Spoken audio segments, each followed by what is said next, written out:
Stay right here. That's what he told her. His wife, standing at the top of the basement stairs, heart pounding, hands shaking.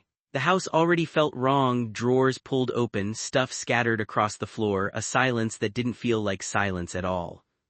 Stay right here. And she listened, because that's what you do when the man you married, the man you built a life with, raised children with, sat across from at Thanksgiving dinner year after year, tells you something in that voice. The voice that says, I've got this, trust me. So she stayed. And he walked down those stairs alone. What happened next in that basement is something his wife, Sherry, will spend the rest of her life trying to make sense of, because the man who walked down those stairs to find a body already knew exactly what was at the bottom of them, had known for hours, had in fact been the last person standing in that basement before the blood dried on the concrete floor. But here's what I need you to sit with before we go any further. He didn't just go down there alone. He brought his daughter, a 10-year-old little girl who called that man Uncle Brad, who had begged to come along that evening specifically because she wanted to see the puppies. New puppies that Brad had just gotten. The kind of thing a kid talks about the whole car ride over. Can we see the puppies, Dad? Can we please? While her father sits behind the wheel knowing full well that the man who owned those puppies was dead on the floor of his basement. He drove his family there anyway. He parked across the road. He got out of the truck. He walked his wife and his daughter up to that back door. He let his little girl knock. And then he performed. He performed confusion when the door was cracked open. He performed concern when nobody answered. He performed the role of a worried best friend doing the right thing, calling Brad's house phone, leaving a message, stepping inside to check on him, while his wife stood a few feet away with no idea that the man she had spent years loving, trusting, building a family with, had already rehearsed every single second of what was about to happen. That is the story we're telling today on Time with X. And I need you to understand something before we go further. What makes this case different from the hundreds of true crime cases I've covered on this channel, what makes David Kenny different, is not just that he killed someone. It is how completely and deliberately he used the people who loved him most as props in his cover story. His wife was not a suspect, she was a costume. His daughter was not in danger, she was a detail. The kind of detail that makes a grieving friend look like a grieving friend and not a murderer returning to the scene he staged 3 hours earlier. Think about that. Think about what it takes to sit across from your 10-year-old in a moving vehicle, knowing what is waiting at the end of that drive and say nothing, feel nothing visible, perform normal. That is either ice-cold calculation or a complete fracture from reality. By the end of this video, you will know exactly which one it was. Now, before we walk through every second of what happened on May 7, 2017 in the small town of Bear, Ohio, a town so small that fewer than 5,000 people live there, a town where everybody knows everything about everybody except, apparently, the one thing that mattered most, I want to set one thing up for you. David Kenny was 30 years old when detectives sat him down across a table and started asking questions about his best friend Brad McGary's death. He was a husband, a father figure to children who were not biologically his but loved him like he was. He was, by every visible measure, a normal man living a normal life in a quiet part of Ohio.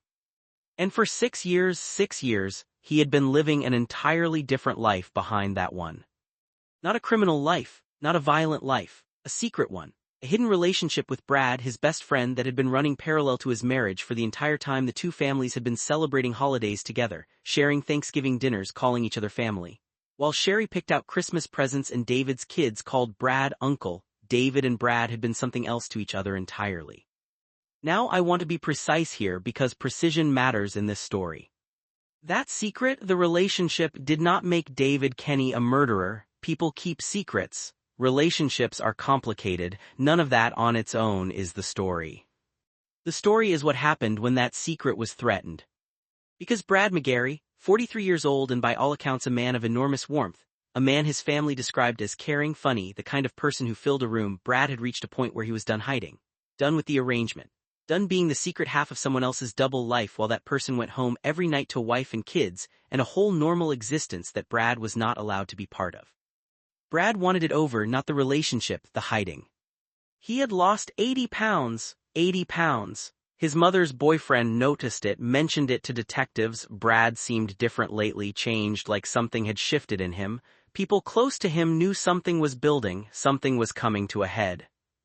And on the afternoon of May 7th, 2017 it did. Here is what I want you to carry through this entire video. 2 men, 6 years, 1 secret. One of them decided it was time to stop hiding. The other one decided that was not an option.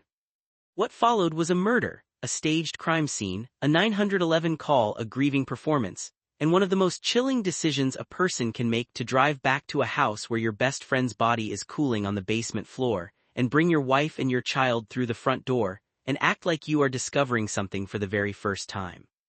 And here is the detail that will stay with you. When detectives finally confronted David Kenny, after the GPS data, after the phone records, after the surveillance footage, after 4 different versions of his story collapsed one by one of the questions they asked him was simple. Why did you bring them back there?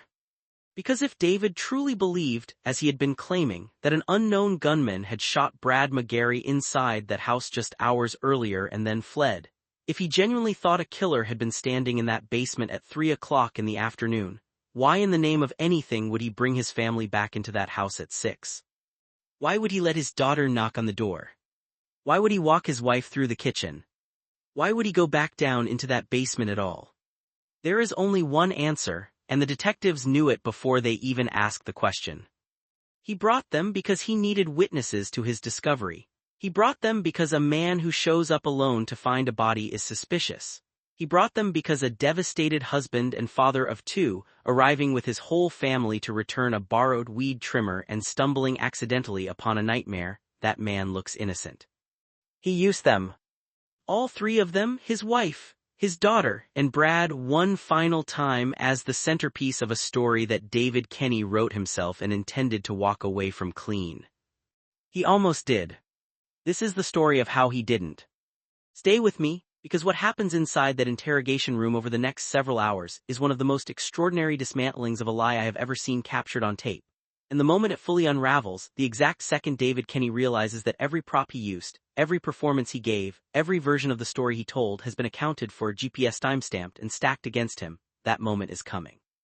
Don't go anywhere. Before we walk into that interrogation room, before we watch this man try to outrun the truth in real time, you need to know who these people actually were. Because true crime has a tendency to reduce people to their worst moments. The victim becomes the body on the floor, the suspect becomes the mug shot on the screen. I refuse to do that on this channel. These were real people, and understanding who they were is the only way to understand why any of this happened. Everyone who knew Brad McGary will tell you the same thing within 30 seconds of talking about him. He was the kind of person who made a room feel different, warmer, louder in the best possible way. He was funny, genuinely funny, not the kind of person who laughs at his own jokes but the kind who makes everyone else laugh before they even see the punchline coming. He had a big heart and he did not hide it. He would give you his last $20 and find a way to make it feel like he was the one doing the favor. He was 43, lived alone, and had built a quiet, comfortable life in a part of Ohio where quiet and comfortable were the whole point. He had his routines, his gym membership, his circle of people, his family, and he fit into his community the way people who have lived in small towns their whole lives tend to fit, like furniture that belongs in a particular room. You stop noticing it until it isn't there anymore. He had also, in the months leading up to his death, changed, visibly, unmistakably, and in ways that the people closest to him noticed and quietly worried about. He had lost 80 pounds. 80. That is not a diet, that is a transformation. And transformations, especially in men who have spent years keeping pieces of themselves hidden, often mean that something inside has finally decided to come to the surface. Brad's mother's boyfriend told investigators that Brad just seemed different, that he had been pulling back from certain people. Or maybe leaning into himself in a way he hadn't before. He seemed to be arriving somewhere. The people who loved him could feel it even if they couldn't name it. What they didn't know, what almost nobody in Brad's life knew, was what he was arriving toward. He wanted to stop hiding. He had been the invisible half of something real for 6 years and he had decided that was enough. He was 43 years old. He had lost 80 pounds. He had done the work of becoming someone who could finally walk into his own life and stand there without apology. He deserved that. By every measure, he deserved that. If you had passed David Kenny on the street on May 6, 2017, the day before all of this, here is what you would have seen. A young man in his early 30s, the kind of person who takes up space in a room in a friendly way. He was someone's husband, someone's father figure, the kind of guy who shows up to Thanksgiving, who makes the kids laugh, who hauls a weed trimmer across town because a friend needed help, and that's just what you do. He had been with Sherry for years. She was his wife not in a ceremonial, distant sense but in the daily, lived-in sense that makes a marriage real. She cooked, he drove. They raised two girls who were not biologically David's but who he had claimed completely, the way some people claim things that were not given to them because they want them more than anything else. He was dad, he was husband, he was the steady, reliable center of a small-town family life. He had met Brad 8 years earlier through coal mining classes. They had become close quickly, the kind of fast friendship that happens when two people recognize something in each other before they have the language to name it. Within a year their families were intertwined. Brad became Uncle Brad. David and Sherry celebrated holidays at Brad's house. Brad was at theirs. They were, in the eyes of everyone around them, best friends, family. And behind all of that, behind the Thanksgivings and the truck rides and the borrowed tools and the joint family gatherings, for 6 years they had been something else. David had 2 lives, and he had maintained them both with a level of discipline that, in retrospect, is as disturbing as anything else in this case. Not because the relationship itself was wrong, it wasn't, but because of what that discipline required. It required lying every single day to the people he claimed to love most. It required treating Brad as a secret rather than a person. It required building an entire architecture of deception so elaborate and so durable that even the people closest to David, his wife, his family, had no idea it existed. 6 years, not 6 months, not a year. 6 years of holidays and dinners and road trips and conversations and every ordinary and extraordinary moment of 2 lives unfolding simultaneously, each one kept sealed away from the other. That is not a mistake, that is a structure, and structures when threatened get defended. Bear, Ohio is the kind of place that people from big cities drive through without stopping. Less than 5,000 people, miles from anything that could reasonably be called a city. The kind of town where you can hear your neighbor's lawnmower from inside your own kitchen with the windows shut, where people wave at cars they recognize before they can see who's driving, where everybody went to school together, married each other's cousins, buried each other's parents. In a town like Bear, secrets are not simply private, they are infrastructure. The whole social architecture of a small community depends on certain things remaining unsaid. People know more than they let on, but there is an unspoken agreement: you keep mine and I'll keep yours. You don't pull on a thread you can see because you don't want anyone pulling on yours. This is exactly the ecosystem that allowed David Kenny's double life to survive for as long as it did. Not because people were blind, but because looking directly at something requires you to respond to it. And in a town of 5,000 people where everyone is someone's neighbor, someone's cousin, someone's former classmate, the cost of that response feels too high. But secrets kept in small towns don't disappear, they compress, and compressed things eventually explode. May 7, 2017, the last ordinary afternoon. Brad McGary had spent the previous evening at a wedding. He had been there with family, present and happy in the way people sometimes are when they are on the edge of a life change they have decided they are finally ready to make. He drove home the next morning, his BMW loaded with the clothes and belongings he had packed for the overnight trip. Suitcase in the trunk, bags on the passenger seat. The kind of car full of stuff that says, someone who just got back from being somewhere. At 1:30 in the afternoon, Brad called David. The call was light, logistical. Brad told David he was still at his mother's house and would be heading home shortly, no later than 2 o'clock. He had plans that afternoon. He and David were supposed to meet up. And according to the people Brad had spent the previous day with, his cousin, other family members, Brad had been talking about that meeting. Not with dread, not with anxiety. With anticipation.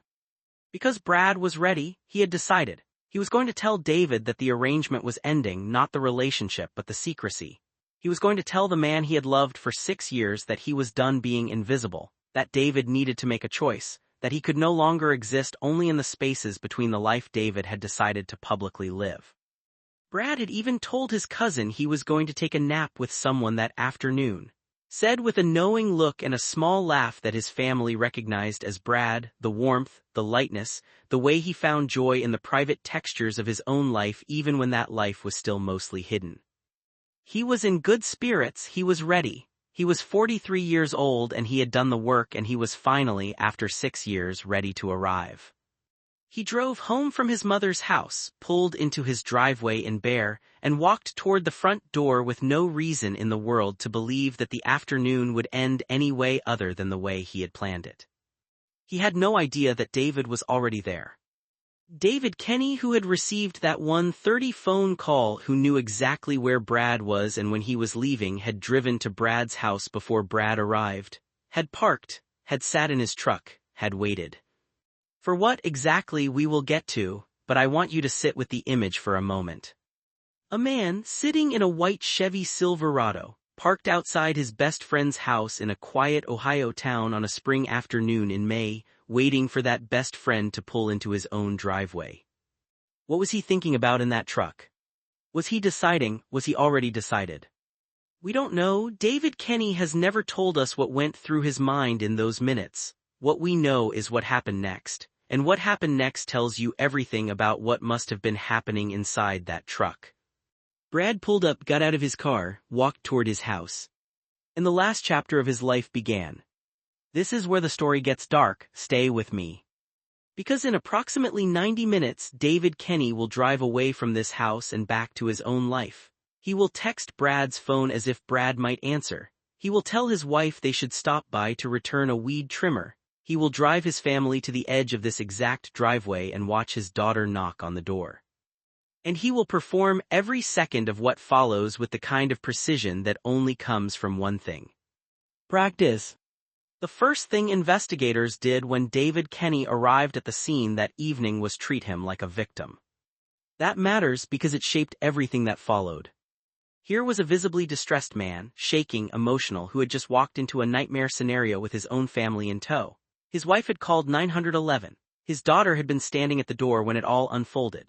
By every surface measure, David Kenny looked exactly like what he was claiming to be, a devastated best friend who had stumbled into the worst evening of his life. So they talked to him gently, carefully, the way you talk to someone who is grieving rather than someone who is guilty. And David Kenny, calm enough beneath the performance to recognize exactly what that tone meant, leaned into it completely. This is his story, the first version, the one he told before the walls started closing in. He and his family had come by to return a weed trimmer. Simple, mundane, the kind of thing neighbors and close friends do without thinking twice. They had pulled up across the road in his white Chevy Silverado, gotten out, walked together toward the back door. His youngest daughter, 10 years old, had gone up ahead to knock because she was excited about the puppies. She had noticed the back door was slightly ajar, not wide open, not locked, but cracked, propped, almost, the way you might leave a door if you were expecting someone. David said he called Brad's house phone, let it ring, left a message, "Hey, we're here, your door's open, come let us in," no answer. So he went in, because that's what you do when your best friend's door is open and nobody answers, you go in. Inside, something felt wrong immediately. Drawers had been pulled open in the kitchen, stuff on the floor. The kind of disorder that doesn't look like someone's having a casual afternoon, it looks like someone has been through the place looking for something. David said he moved through the house, checked the bedroom, looked in the dining room, called Brad's name. Then he went down the basement stairs. I walked around the corner, saw him laying on the ground. He yelled for his wife to call 911. She ran down the stairs, phone already out, already speaking to a dispatcher. David stood over his best friend's body screaming, "What do I do? What do I do? Somebody tell me what to do."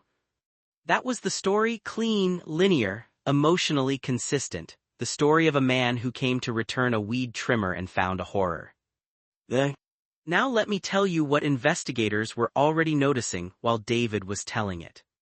The scene had the appearance of a robbery. Pulled drawers, scattered items, the visual language of someone tearing through a home looking for valuables. First glance it reads as a break-in gone wrong. Happens, tragic, but it happens. Except, Brad McGary had expensive antique furniture in that house. He had collectible artwork on the walls. He had cash, actual physical cash, sitting in visible places around the home. None of it was touched. None of it was missing. Not a single item of obvious, easily portable value had been taken. A real robbery takes the cash, takes the art, takes the antiques if they can be moved. A staged robbery takes nothing because the person staging it isn't there to steal, they're there to create a visual impression. They pull open drawers, they scatter things, they create the look of disorder without actually removing anything because removing things is a complication they don't need. There was also no sign of forced entry anywhere on the property. No broken window, no kicked door, no scratched lock. Whoever had come through that door had either been let in or had a key. And in a small Ohio town where Brad McGary had lived for years, the number of people with access to that house was not large. Detectives noted all of this, filed it away, and continued talking to the grieving best friend who was standing outside performing devastation in a parking lot.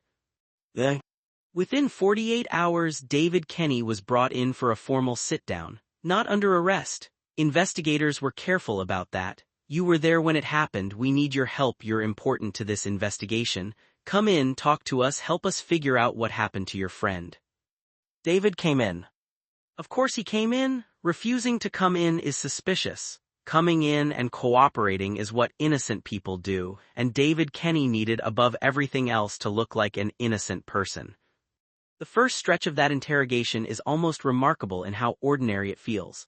The detective, patient, warm, self-deprecating, walks David through the timeline in a way that feels more like a conversation than an interview.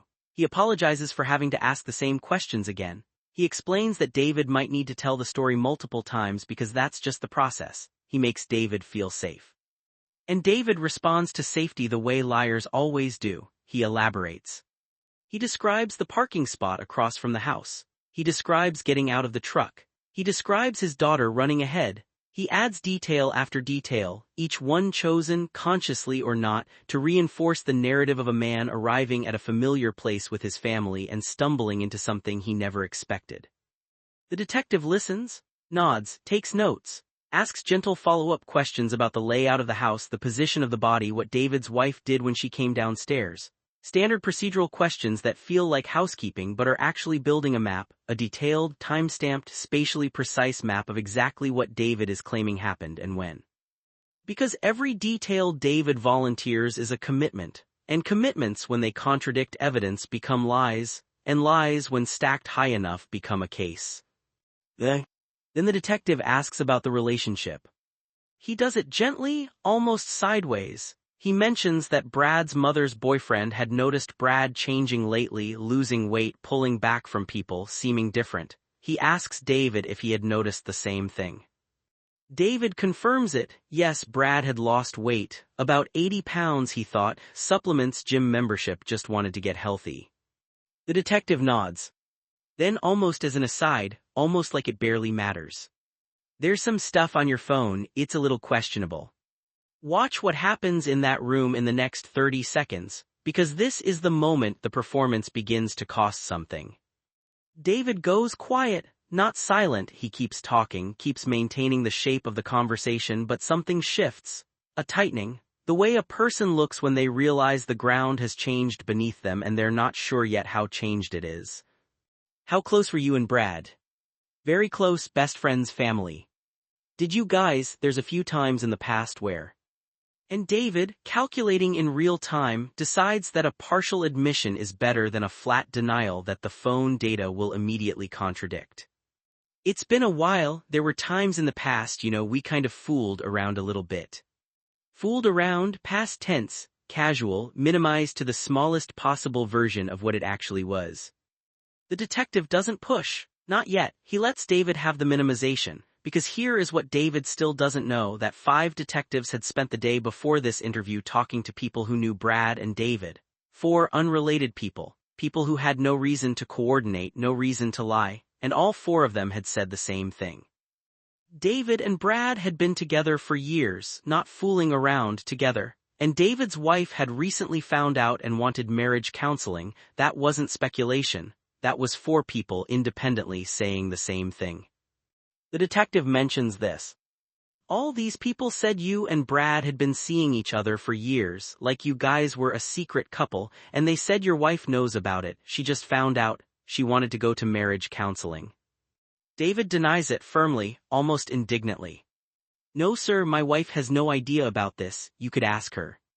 The detective leans forward and places something on the table, a photograph. From David's own phone, the phone the investigators had already extracted and forensically processed. A photograph that proves, beyond any question of interpretation, exactly how close David Kenny and Brad McGary actually were. That's your tattoo. And with those 3 words, the first version of David Kenny's story stops being viable. What happens next is worth watching slowly, because David doesn't collapse, he doesn't confess, he doesn't fold. Instead, he does something that tells you everything about who he is and how his mind works under pressure. He pivots. He accepts the smallest possible piece of what the evidence proves. Yes, there was something between them. Yes, it was more than he said. Yes, the photo is real. And then he immediately begins constructing version 2. The next story. The one that accounts for the evidence that just landed on the table while still somehow keeping him away from that house at the time Brad was killed. He had been at the house, but earlier, not when it happened. He drove by, nobody was home, he left. It is a masterpiece of incremental retreat. Give up what you can no longer hold, dig in on everything else. Except now the detective pulls out the GPS data. Your phone puts you there at the house at the time he was killed, past 3 o'clock. And David Kenny's face in that room, the face of a man who built 2 lives and managed both of them for 6 years without anyone finding out, goes somewhere new. Not grief, not guilt. He needs a third story, and he needs it now. Here is what the detectives knew before they ever sat David Kenny down in that room. Here is everything they had already assembled quietly, while David was performing grief in a parking lot and sleeping in his own bed and texting his dead best friend's phone as if Brad might still answer. I want to walk you through this carefully because the architecture of this evidence is what makes this case so extraordinary. This is not a story about one smoking gun. It is a story about a dozen small pieces of proof that fit together so perfectly they leave no air for any alternative explanation. David Kenny's personal cell phone was extracted and forensically analyzed within the first 48 hours of the investigation. What that phone contained was, in essence, the complete parallel life that David had been living for 6 years. Text messages, years of them, between David and Brad, ranging from the mundane to the intimate to the deeply personal. Messages that established, beyond any reasonable doubt, that this was not casual, occasional fooling around between 2 friends.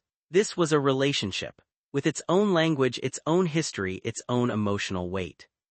There were photographs. We do not need to describe them in detail. The relevant fact is that they existed, that they were on David's phone, and that when the detective placed one of them on the table in that interrogation room, David Kenny could not deny it was him, because the tattoo visible in the photograph was his.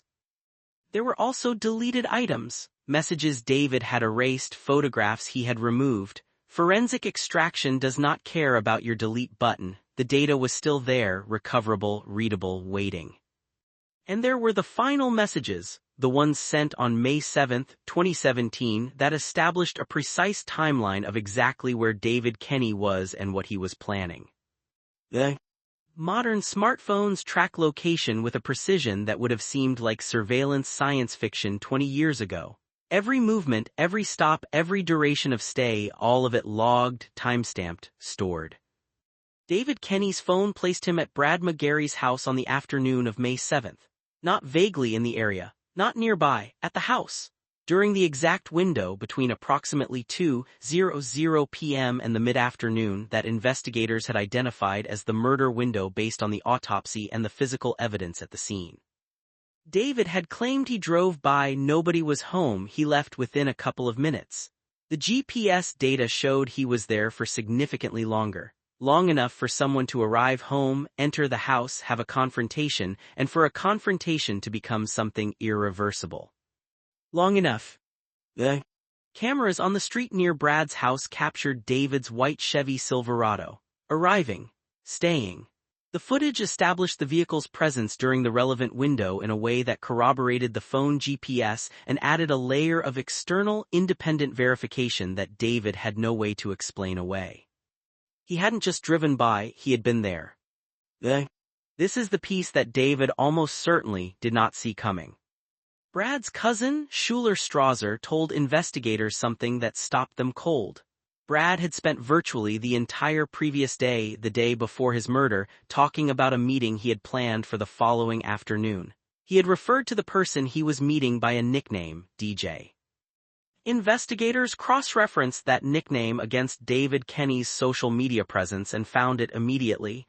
DJ was David's nickname on Facebook, his online identity, a name his close friends used. Brad had told multiple family members he was going to take a nap with DJ that afternoon. The family understood the language. They knew what Brad meant, and they knew who he meant, and they had watched him be happy about it, warm and easy and ready, the way he had seemed for weeks now, like someone building toward something. 4 independent witnesses, none of them in contact with each other before investigators spoke to them, all of them with the same story. David and Brad had been together for years, the relationship was real, and something had been coming to a head. This is where David's story falls apart at the seams in the most visibly obvious way. He claimed he drove to Brad's house expecting Brad to be home. He claimed it was around 2 o'clock. He claimed Brad wasn't there, so he waited a few minutes in his truck and left. But David had spoken to Brad at 1:30. On that call, Brad had explicitly told him, "I'm still at my mother's house, I'll be leaving no later than 2. Brad's mother's house was 30 to 45 minutes away. Which means David knew with absolute certainty that Brad could not possibly be home at 2 o'clock. Brad had told him so 45 minutes before David drove to that house. The detective catches this in real time during the interrogation, and it is one of the most quietly devastating moments in the entire conversation. Why would you go to his house at 2 expecting him to be there? Because you've got to know he's not going to be there. He says he's at his mom's house at 1:30. Unless he can fly. David sputters. He says Brad told him he'd be leaving no later than 2, so he thought he'd be home by the time he got there. The detective does the math out loud. Brad said the drive was about 30 to 45 minutes, so at best, Brad arrives home at 2:30 or 2:45. David says he arrived at 2. The GPS confirms he was there before Brad got home. He wasn't waiting for Brad to arrive, he was waiting for Brad to arrive.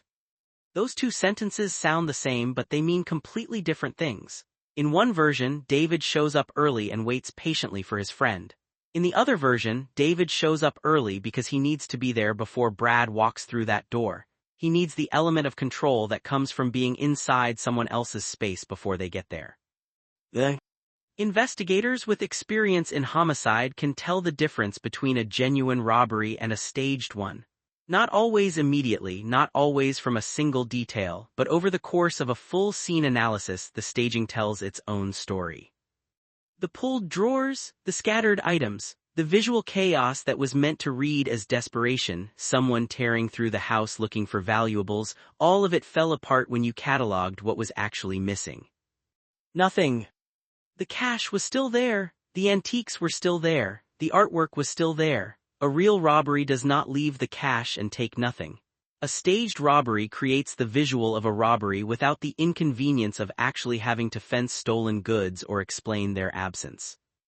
And the lack of forced entry, no broken windows, no damaged locks, no sign that anyone had gotten into that house who was not already known to it, pointed directly at someone Brad had let in willingly, or someone who already knew how to get inside. I have saved this for last because it is the piece of evidence that is not forensic and not electronic and not physical, but is, to me, the most psychologically damning thing in the entire case.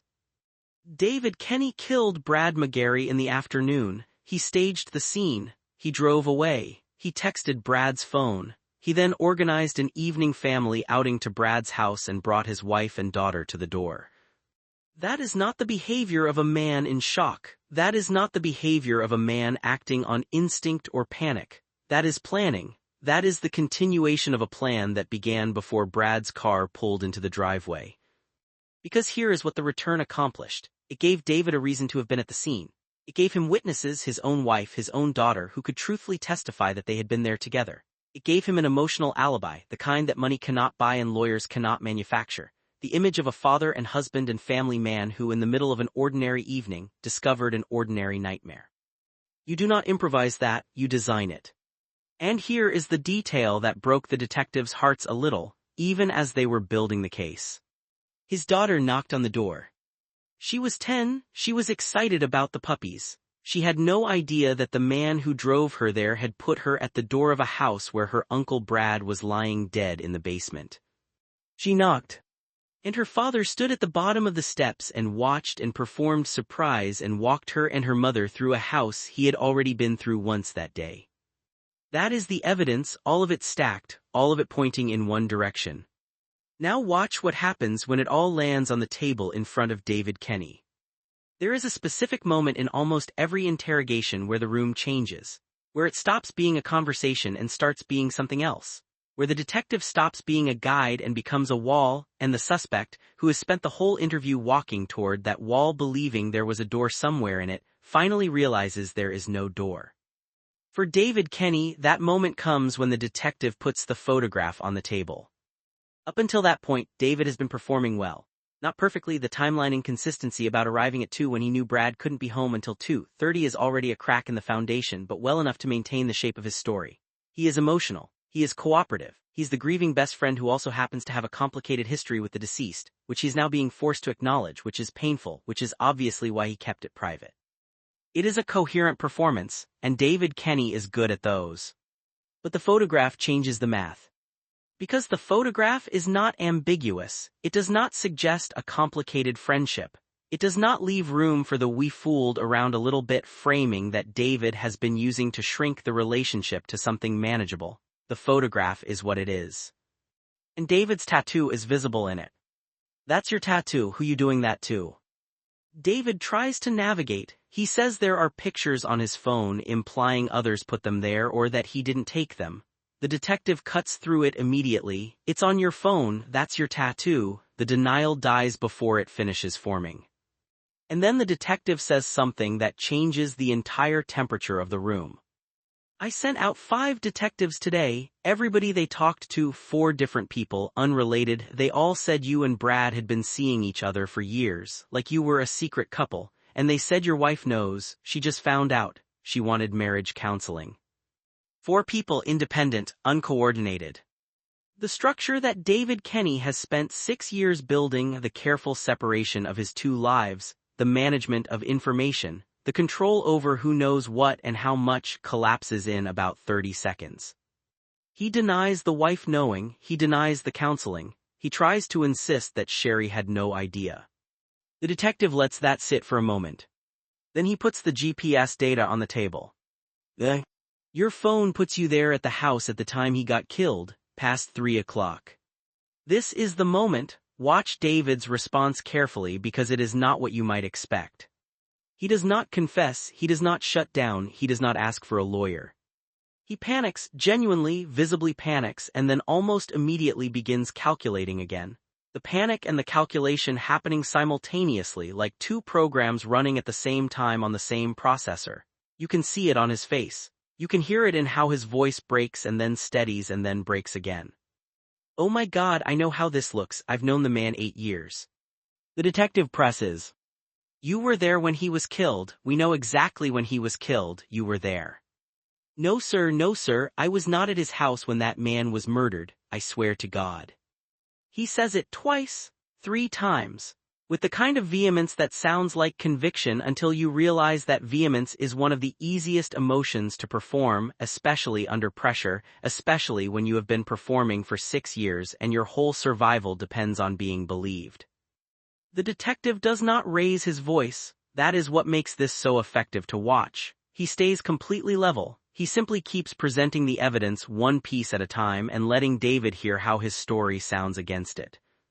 Your phone put you there, the GPS puts you there, surveillance cameras put your vehicle there, and you're sitting here telling me you drove by, he wasn't home, you left. David shifts, he concedes a little more ground, he was there yes, but earlier, he parked, he sat in his truck, he was on his phone, maybe on Facebook, he was just waiting to see if Brad would come home, he wasn't inside, he wasn't anywhere near the basement. The detective lets him finish, then. Brad told you at 1:30 he was at his mom's house and wasn't leaving until 2. How long does it take to get from his mom's house to here? David goes quiet. Half hour 45 minutes. Yes, sir. So you drove to his house at 2 o'clock knowing he couldn't possibly be home yet. Why? There is no good answer to that question. David knows it. The detective knows it. And the silence that follows is the sound of a story running out of road. When the pressure becomes unbearable and the current story is no longer viable, David Kenny does what he has always done. He builds a new one. And this new story is, in its own way, almost impressive in its audacity. He tells the detective that he was at the house. He admits that now. He was there when Brad came home, but Brad was not alone. Brad had arrived with another man, a stranger, someone David had never seen before. The man got out of the car, helped unload some things, went inside with Brad. And then David heard a gunshot. He panicked, ran to his truck, watched the man come sprinting out of the garage, get into Brad's BMW, drive away, and David, terrified, frozen, not knowing what to do, drove away too, left the scene, said nothing for hours, then came back with his family. He describes the man with careful specificity, about his height, athletic build, looked a little dirty, came out of that garage fast and was gone before David could process what had happened. It is a story designed to do two things simultaneously: place David at the scene in a way that now accounts for the GPS evidence while removing him from the moment of the actual killing. He was there, he is not the killer, there was a third man. The detective listens to the whole thing, doesn't interrupt, waits until it's finished. Then he starts pulling it apart. First, Brad's BMW. When police searched that vehicle, the passenger seat was completely covered, bags, clothes, belongings that Brad had packed for the wedding the night before. The car was essentially full. There was no passenger seat available. There was barely room for a second person in that vehicle at all. Second, the surveillance footage covering the street outside Brad's house captured every vehicle that arrived and departed during the relevant window. No second vehicle. No unknown BMW passenger climbing into the driver's seat and speeding away. Nothing that corroborates a single detail of the mysterious stranger story. Third, and this is the one that is hardest to explain away. David is claiming he heard a gunshot at approximately 2:45 or 3:00 in the afternoon. He claims he believed at that point that a gunman had just killed his best friend inside that house. He claims he panicked, fled, and spent the next 3 hours in a state of shock and uncertainty. And then he went home. He may have sent texts. He organized a family outing. He drove his wife and daughter to that exact house. He walked them up to that exact door. He led them through that exact kitchen, and he walked down those exact basement stairs. If David Kenny genuinely believed a gunman had just committed a murder in that house 3 hours earlier, if he truly had no idea whether that gunman was gone, whether he might return, whether the house was safe, what kind of man drives his family straight back into it? The detective says it plainly. You put your own daughter in that basement with that body, you did that, and you knew he was down there. David breaks or performs breaking. Even now, watching it, it is hard to tell completely where the performance ends and the genuine fracture begins. He is crying. He is saying he did not know Brad was dead. He swears he thought maybe Brad was just hurt, maybe there was still a chance. The detective cuts through it. You came back a couple hours later and texted the dead man wanting to know where he was at. How does that work, David? The room goes quiet. David has nowhere left to go with the mysterious stranger. The evidence does not support a passenger in that car. The surveillance does not show a second vehicle. And the behavior, coming back with the family, leading them through the house, is inexplicable if he truly believed a killer had just been there. The detective leans forward. Tell me what happened, drop all this and just let it out. You brought your own family into this. Brad's family deserves the truth, your wife deserves it, your kids deserve it. Tell me what happened. And David Kenny, after hours of lies and pivots and constructed stories, begins to tell a fourth version. This one is closer to the truth. But only closer. The fourth story begins with something that is probably true. And it ends with something that almost certainly is not. That is the pattern of a partial confession, and David Kenny's final account in that interrogation room is one of the most carefully constructed partial confessions I have ever seen. He gives just enough truth to seem credible. He wraps it in just enough self-defense to seem sympathetic. And he edits out the pieces that would take him from defendant to convicted murderer. Let me walk you through it, and then let me show you why the forensic evidence makes it impossible. He was supposed to meet Brad that afternoon. They had arranged it. Brad was coming home from his mother's house. David would be there and they would talk, just the two of them. The topic of the conversation was the end of the arrangement. David had decided, genuinely decided, he says, that it was over. He was going to tell Brad that he was done, that he was committed to his wife, committed to his family, and that what he and Brad had been to each other for 6 years needed to stop. Brad did not take it well. The conversation became an argument. The argument became heated. Brad had been building toward this moment, the weight loss, the transformation, the readiness, and now the person he had been building toward was standing in front of him saying, "I choose them, not you, them." Brad hit him, slapped him around, David says, not a fight, not a back and forth, but a one-sided physical release of years of pain and frustration coming out in the worst possible way. He flipped out, he slapped me around a little bit, he said, "If you end all of this now, then I'm done with you forever." He told me I needed to leave my wife. And then David says Brad produced a small pistol, a Derringer, a small old .22 that he had picked up from someone years ago that he had kept around the house. Brad was waving it, not pointing it directly, not making a clear, deliberate threat, but waving it in David's direction while he screamed about the relationship and the years David had spent stringing him along and the choice he needed to make. David grabbed the gun, he says it happened fast, instinctively. He reached for it and Brad let go and now David had it and Brad was still coming at him. He shot him.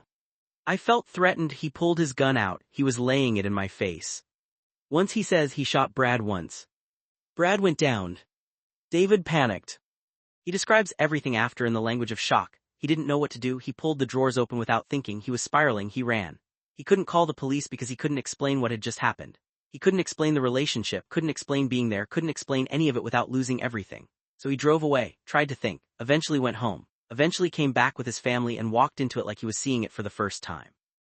It is, as a story, almost believable. It has a logic to it. Two people in a volatile situation, a weapon produced by the victim, a panicked response in a moment of fear. People have walked out of courtrooms on less. Now let me show you why the evidence makes it impossible. The shot count. David says he shot Brad once. The autopsy found 2 gunshot wounds. When the detective mentions this, David changes his account. He now remembers there was a second shot. He freaked out, he says. He shot again, he barely remembers it. That is a significant revision. You do not forget whether you shot someone once or twice. The number of times you pulled a trigger in a room where someone was dying is not a detail that slips your memory. That revision, from once to twice, is not a correction. It is an adjustment made in real time to match evidence the suspect just learned about. David's self-defense account requires Brad to be facing him. He is describing a confrontation, Brad in his face, Brad waving the gun, Brad coming at him. In a self-defense scenario where you grab a gun from someone and shoot them in a moment of fear, the person you shoot is in front of you. Brad McGary was shot in the back. Both wounds entered from behind, not from the front, not from the side, from behind. You cannot be shot in the back twice by someone you are confronting face to face. You cannot be shot in the back by someone who grabbed your gun in a struggle while you were advancing toward them. Brad was either turned away from David when he was shot or he had already been knocked down. Self-defense, legally and physically, does not work that way. David describes Brad's gun as a small silver Derringer, chrome finish, old, something Brad had picked up from someone years ago. He describes it with the kind of specific detail that is meant to convey authenticity. No such weapon was recovered from the scene. Investigators searched the house, the yard, the surrounding area. They found no .22 Derringer, no chrome pistol, nothing matching David's description. The weapon David claims Brad produced, the weapon that is the entire foundation of his self-defense argument, does not appear to exist. Where did it go? David says he dropped it in the basement after the shooting. It should have been right there when police arrived. It wasn't. Self-defense killings, even traumatic ones, even panicked ones, produce a recognizable pattern of behavior in the aftermath. People call 911, or they call someone, a family member, a friend, anyone. Even people who panic, even people who make terrible decisions in the immediate aftermath, do not typically come back to the scene hours later with their wife and small daughter and walk them through the house. That behavior is incompatible with panic. It is compatible with a plan. And the staged scene, the pulled drawers, the scattered items, the robbery setup is not something you do in a panic. It is something you do when you are thinking, when you are constructing a story. When you know you are going to need an explanation and you are building the set that explanation will be performed on. After David finishes his account, the detectives bring Sherry into the room. She sits across from her husband, and whatever she knew or suspected before she walked through that door, however much she had put together in the hours since she called 911, what she is about to hear is going to rearrange the entire architecture of her life. David tells her haltingly, fractured, still managing the story even now. He tells her about Brad, about the relationship, about the argument, about the gun, about all of it. Sherry's response is not rage, it is not a collapse. It is something quieter and more devastating than either of those things. What exactly happened, I want to know. 4 words, said in the voice of a woman who is trying to build a picture from the pieces of something that has just been shattered in front of her. David tells her the self-defense version, insists Brad pulled the gun first, insists he was scared, insists she has to understand what would you do if someone came at you with a gun. And then he says the thing that is perhaps the most chilling line in the entire transcript. I love you and I always love you, no matter what. In that room, after everything, after the body and the staged scene and the daughter at the door and the hours of lies, he tells his wife he loves her. Because even now, even in the wreckage of everything he has built and destroyed in a single afternoon, David Kenny is still managing, still performing, still trying to hold one piece of his life together. It doesn't work, nothing works anymore. At the conclusion of the interrogation, David Kenny is taken into custody on a murder charge. The detective is careful, almost gentle about it, tells him it's not aggravated murder yet, not first degree, not the worst version, to give them time to run down the story he told. Then he says something worth noting. You weren't a suspect when you came in, so we didn't treat you like one. It is an acknowledgement of the performance David gave at the scene. He was good enough that for a brief window the investigators treated him as a witness, and that window, as it turns out, gave David all the rope he needed to hang himself. Because when someone is not a suspect, they talk, they fill silences, they elaborate, they build stories, and every detail David added to his account in those early conversations became a commitment, a timestamp, a claim, a position that the GPS data and phone records and surveillance footage could be measured against. He walked into that interrogation room believing he was in control of the story. He walked out of it in handcuffs. The trial of David Kenny began in January 2018.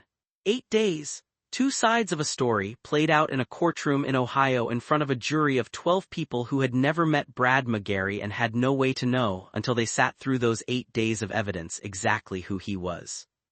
The prosecution's case was in many ways the interrogation tape played on a larger screen, the GPS data, the phone records, the surveillance footage, the 4 independent witnesses who had all said the same thing about the relationship and its trajectory, the autopsy report with its 2 entry wounds both from behind. The absence of any recovered weapon matching David's description of Brad's Derringer. The defense continued to push self-defense. They built their case around the argument that David Kenny had been in a terrifying situation, a confrontation with an armed and volatile man, and had acted in the only way available to him in that moment of genuine fear. That the staging, the return to the scene, the performance, all of it was the desperate improvisation of a man in shock who had made terrible decisions in the immediate aftermath of a traumatic event. The jury did not find it persuasive. On a February day in 2018, after deliberating on 8 days of testimony and evidence, the jury returned a verdict of guilty on the charge of aggravated murder with a firearm specification. The sentencing followed. David Kenny was given life in prison without the possibility of parole, an additional 3 years for the gun specification to run consecutive to the life sentence. He will die in prison. I have covered a lot of cases on this channel. I have sat with a lot of transcripts and a lot of interrogation tapes and a lot of courtroom documents, and after a while you develop a sense for the specific shape of each tragedy. Every case has a particular way the catastrophe was constructed, a specific combination of choices and circumstances that made the outcome feel, in retrospect, both inevitable and preventable. The shape of this one is loneliness. Brad McGary spent 6 years loving someone who would not acknowledge him. Not to the world, not to his family, not to the person Brad had to face every morning in the mirror. He spent 6 years being the invisible half of something real, the secret inside a secret, the presence that could only exist in the spaces David had designated for him. He tolerated it for 6 years because the alternative was nothing, no connection at all with the person he loved. And when he finally arrived at the decision that nothing was better than invisibility, when he finally decided he deserved to be seen, that decision cost him his life. That is what was actually at stake on the afternoon of May 7th, 2017. Not money, not a crime of passion in any romanticized sense. The stakes were simpler and more devastating than any of that. Brad wanted to be real. And David decided that Brad being real would make David's constructed reality fall apart, so he ended Brad's reality instead. The thing about double lives, and I want to say this clearly because I think it is the most important thing this case has to teach us, the thing about double lives is not that they are immoral. People's inner lives are complicated.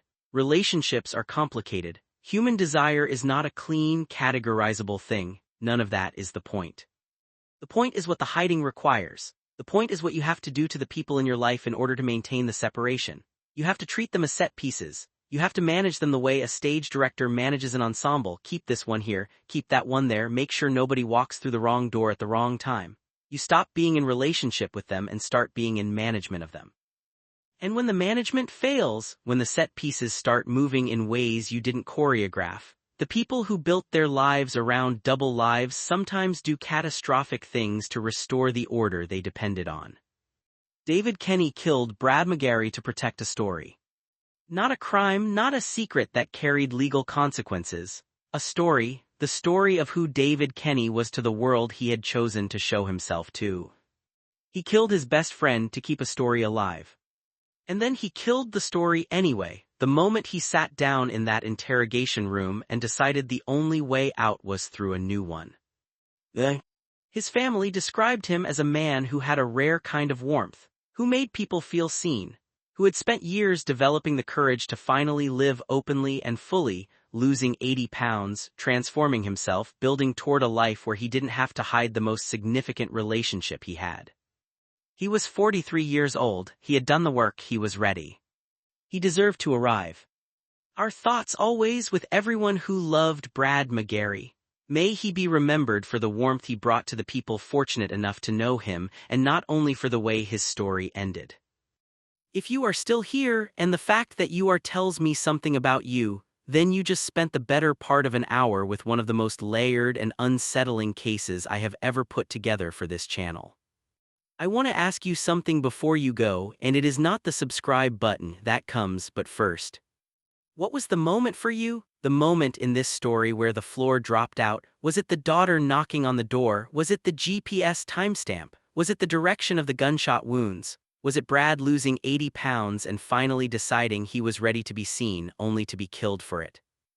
I ask because the comment section on this channel has always been one of the most thoughtful communities I have seen in this space.